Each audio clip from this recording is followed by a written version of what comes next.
Surat Yakobus. Yakobus pasal 1. Salam dari Yakobus, hamba Allah dan Tuhan Yesus Kristus, kepada ke-12 suku di perantauan. Saudara-saudaraku, anggaplah sebagai suatu kebahagiaan apabila kamu jatuh ke dalam berbagai-bagai pencobaan. Sebab kamu tahu bahwa ujian terhadap imanmu itu menghasilkan ketekunan. Dan biarkanlah ketekunan itu memperoleh buah yang matang, supaya kamu menjadi sempurna dan utuh dan tak kekurangan suatu apapun. Tetapi apabila di antara kamu ada yang kekurangan hikmat, hendaklah ia memintakannya kepada Allah, yang memberikan kepada semua orang dengan murah hati dan dengan tidak membangkit-bangkit. Maka hal itu akan diberikan kepadanya.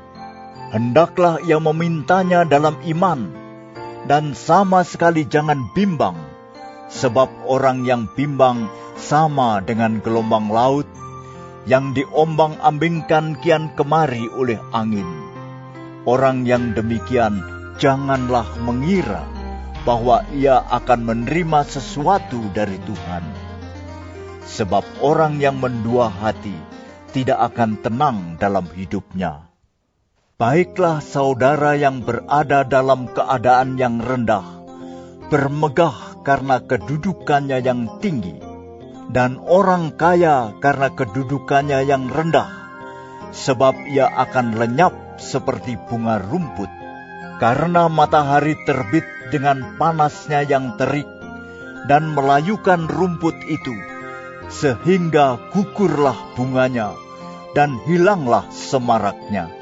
Demikian jugalah halnya dengan orang kaya. Di tengah-tengah segala usahanya, ia akan lenyap. Berbahagialah orang yang bertahan dalam pencobaan, sebab apabila ia sudah tahan uji, ia akan menerima mahkota kehidupan yang dijanjikan Allah kepada barang siapa yang mengasihi Dia. Apabila seorang dicobai, janganlah ia berkata, "Pencobaan ini datang dari Allah." Sebab Allah tidak dapat dicobai oleh yang jahat, dan ia sendiri tidak mencobai siapapun. Tetapi tiap-tiap orang dicobai oleh keinginannya sendiri, karena ia diseret dan dipikat olehnya.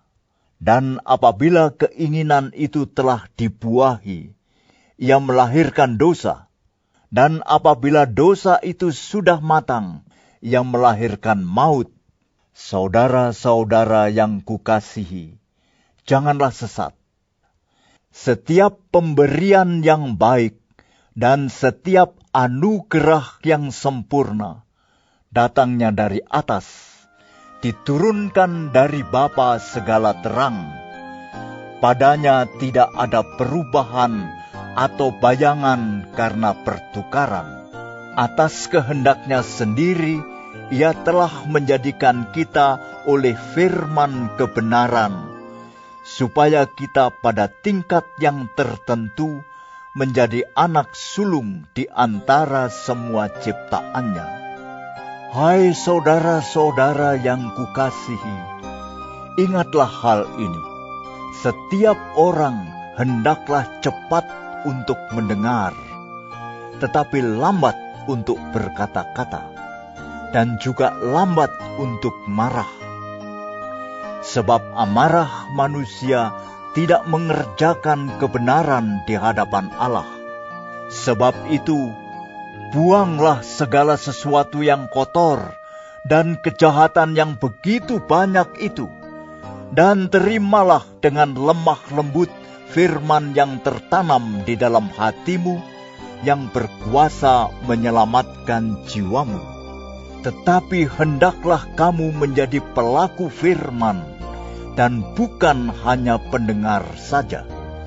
Sebab jika tidak demikian, kamu menipu diri sendiri. Sebab jika seorang hanya mendengar firman saja dan tidak melakukannya, ia adalah seumpama seorang yang sedang mengamat-amati mukanya yang sebenarnya di depan cermin. Baru saja ia memandang dirinya, ia sudah pergi, atau ia segera lupa bagaimana rupanya. Tetapi barang siapa meneliti hukum yang sempurna, yaitu hukum yang memerdekakan orang, dan ia bertekun di dalamnya, jadi bukan hanya mendengar untuk melupakannya, tetapi sungguh-sungguh melakukannya, ia akan berbahagia oleh perbuatannya. Jikalau ada seorang menganggap dirinya beribadah, tetapi tidak mengekang lidahnya, ia menipu dirinya sendiri, maka sia-sialah ibadahnya. Ibadah yang murni dan yang tak bercacat di hadapan Allah Bapa kita ialah mengunjungi yatim piatu dan janda-janda dalam kesusahan mereka, dan menjaga supaya dirinya sendiri tidak dicemarkan oleh dunia.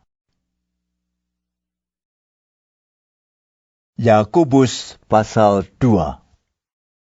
Saudara-saudaraku, sebagai orang yang beriman kepada Yesus Kristus, Tuhan kita yang mulia, janganlah iman itu kamu amalkan dengan memandang muka.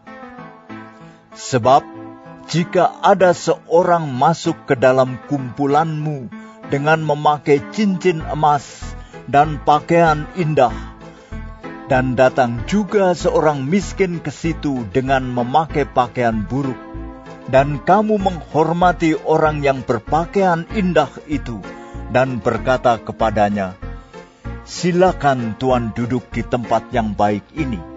Sedang kepada orang yang miskin itu kamu berkata, "Berdirilah di sana," atau "Duduklah di lantai ini dekat tumpuan kakiku." Bukankah kamu telah membuat pembedaan di dalam hatimu dan bertindak sebagai hakim dengan pikiran yang jahat? Dengarkanlah, hai saudara-saudara yang kukasihi. Bukankah Allah memilih orang-orang yang dianggap miskin oleh dunia ini untuk menjadi kaya dalam iman dan menjadi ahli waris kerajaan yang telah dijanjikannya kepada barang siapa yang mengasihi Dia? Tetapi kamu telah menghinakan orang-orang miskin. Bukankah justru orang-orang kaya yang menindas kamu dan yang menyeret kamu ke pengadilan? Bukankah mereka yang menghujat nama yang mulia, yang olehnya kamu menjadi milik Allah? Akan tetapi, jikalau kamu menjalankan hukum utama yang tertulis dalam kitab suci, "Kasihilah sesamamu manusia seperti dirimu sendiri," kamu berbuat baik. Tetapi, jikalau kamu memandang muka, kamu berbuat dosa, dan oleh hukum itu menjadi nyata bahwa kamu melakukan pelanggaran. Sebab barang siapa menuruti seluruh hukum itu, tetapi mengabaikan satu bagian daripadanya, ia bersalah terhadap seluruhnya. Sebab ia yang mengatakan, "Jangan berzina," ia mengatakan juga, "Jangan membunuh." Jadi jika kamu tidak berzinah, tetapi membunuh, maka kamu menjadi pelanggar hukum juga. Berkatalah dan berlakulah seperti orang-orang yang akan dihakimi oleh hukum yang memerdekakan orang. Sebab penghakiman yang tak berbelas kasihan akan berlaku atas orang yang tidak berbelas kasihan, tetapi belas kasihan akan menang atas penghakiman. Apakah gunanya, saudara-saudaraku, jika seorang mengatakan bahwa ia mempunyai iman, padahal ia tidak mempunyai perbuatan? Dapatkah iman itu menyelamatkan dia? Jika seorang saudara atau saudari tidak mempunyai pakaian dan kekurangan makanan sehari-hari, dan seorang dari antara kamu berkata, "Selamat jalan, kenakanlah kain panas, dan makanlah sampai kenyang," tetapi ia tidak memberikan kepadanya apa yang perlu bagi tubuhnya, apakah gunanya itu? Demikian juga halnya dengan iman. Jika iman itu tidak disertai perbuatan, maka iman itu pada hakikatnya adalah mati. Tetapi mungkin ada orang berkata, "Padamu ada iman, dan padaku ada perbuatan." Aku akan menjawab dia, "Tunjukkanlah kepadaku imanmu itu tanpa perbuatan, dan aku akan menunjukkan kepadamu imanku dari perbuatan-perbuatanku. Engkau percaya bahwa hanya ada satu Allah saja? Itu baik, tetapi setan-setan pun juga percaya akan hal itu, dan mereka gemetar. Hai manusia yang bebal, maukah engkau mengakui sekarang bahwa iman tanpa perbuatan adalah iman yang kosong? Bukankah Abraham bapa kita dibenarkan karena perbuatan-perbuatannya ketika ia mempersembahkan Ishak anaknya di atas mezbah? Kamu lihat bahwa iman bekerja sama dengan perbuatan-perbuatan, dan oleh perbuatan-perbuatan itu iman menjadi sempurna. Dengan jalan demikian, genaplah nas yang mengatakan, Lalu percayalah Abraham kepada Allah. Maka Allah memperhitungkan hal itu kepadanya sebagai kebenaran. Karena itu Abraham disebut sahabat Allah. Jadi kamu lihat bahwa manusia dibenarkan karena perbuatan-perbuatannya dan bukan hanya karena iman. Dan bukankah demikian juga Rahab, pelacur itu, dibenarkan karena perbuatan-perbuatannya ketika ia menyembunyikan orang-orang yang disuruh itu di dalam rumahnya, lalu menolong mereka lolos melalui jalan yang lain?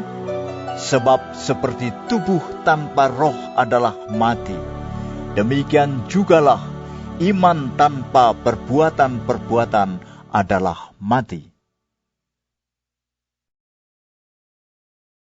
Yakobus pasal 3.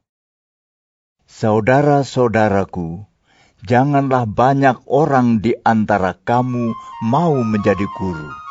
Sebab kita tahu bahwa sebagai guru kita akan dihakimi menurut ukuran yang lebih berat. Sebab kita semua bersalah dalam banyak hal. Barang siapa tidak bersalah dalam perkataannya, ia adalah orang sempurna, yang dapat juga mengendalikan seluruh tubuhnya. Kita mengenakan kekang pada mulut kuda, sehingga ia menuruti kehendak kita. Dengan jalan demikian, kita dapat juga mengendalikan seluruh tubuhnya. Dan lihat saja kapal-kapal, walaupun amat besar dan digerakkan oleh angin keras, namun dapat dikendalikan oleh kemudi yang amat kecil menurut kehendak jurumudi. Demikian juga lidah, walaupun suatu anggota kecil dari tubuh, namun dapat memegahkan perkara-perkara yang besar. Lihatlah, betapapun kecilnya api, ia dapat membakar hutan yang besar. Lidah pun adalah api. Ia merupakan suatu dunia kejahatan, dan mengambil tempat di antara anggota-anggota tubuh kita sebagai sesuatu yang dapat menodai seluruh tubuh dan menyalakan roda kehidupan kita, sedang ia sendiri dinyalakan oleh api neraka. Semua jenis binatang liar, burung-burung, serta binatang-binatang menjalar dan binatang-binatang laut dapat dijinakkan dan telah dijinakkan oleh sifat manusia, tetapi tidak seorang pun yang berkuasa menjinakkan lidah. Ia adalah sesuatu yang buas, yang tak terkuasai, dan penuh racun yang mematikan. Dengan lidah kita memuji Tuhan Bapa kita, dan dengan lidah kita mengutuk manusia yang diciptakan menurut rupa Allah. Dari mulut yang satu keluar berkat dan kutuk. Hal ini, saudara-saudaraku, tidak boleh demikian terjadi. Adakah sumber memancarkan air tawar dan air pahit dari mata air yang sama? Saudara-saudaraku, adakah pohon ara dapat menghasilkan buah zaitun, dan adakah pokok anggur dapat menghasilkan buah ara? Demikian juga mata air asin tidak dapat mengeluarkan air tawar. Siapakah di antara kamu yang bijak dan berbudi? Baiklah ia dengan cara hidup yang baik menyatakan perbuatannya oleh hikmat yang lahir dari kelemah lembutan. Jika kamu menaruh perasaan iri hati dan kamu mementingkan diri sendiri, janganlah kamu memegahkan diri dan janganlah berdusta melawan kebenaran. Itu bukanlah hikmat yang datang dari atas, tetapi dari dunia, dari nafsu manusia, dari setan-setan. Sebab di mana ada iri hati dan mementingkan diri sendiri, di situ ada kekacauan dan segala macam perbuatan jahat. Tetapi hikmat yang dari atas adalah pertama-tama murni, selanjutnya pendamai, peramah, penurut, penuh belas kasihan dan buah-buah yang baik, tidak memihak dan tidak munafik.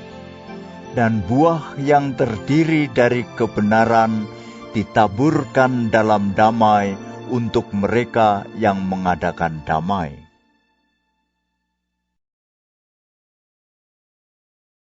Yakobus pasal 4. Dari manakah datangnya sengketa dan pertengkaran di antara kamu? Bukankah datangnya dari hawa nafsumu yang saling berjuang di dalam tubuhmu? Kamu mengingini sesuatu, tetapi kamu tidak memperolehnya, lalu kamu membunuh. Kamu iri hati, tetapi kamu tidak mencapai tujuanmu, lalu kamu bertengkar dan kamu berkelahi. Kamu tidak memperoleh apa-apa karena kamu tidak berdoa. Atau kamu berdoa juga, tetapi kamu tidak menerima apa-apa, karena kamu salah berdoa. Sebab yang kamu minta itu, hendak kamu habiskan untuk memuaskan hawa nafsumu. Hai kamu, orang-orang yang tidak setia, tidakkah kamu tahu bahwa persahabatan dengan dunia adalah permusuhan dengan Allah?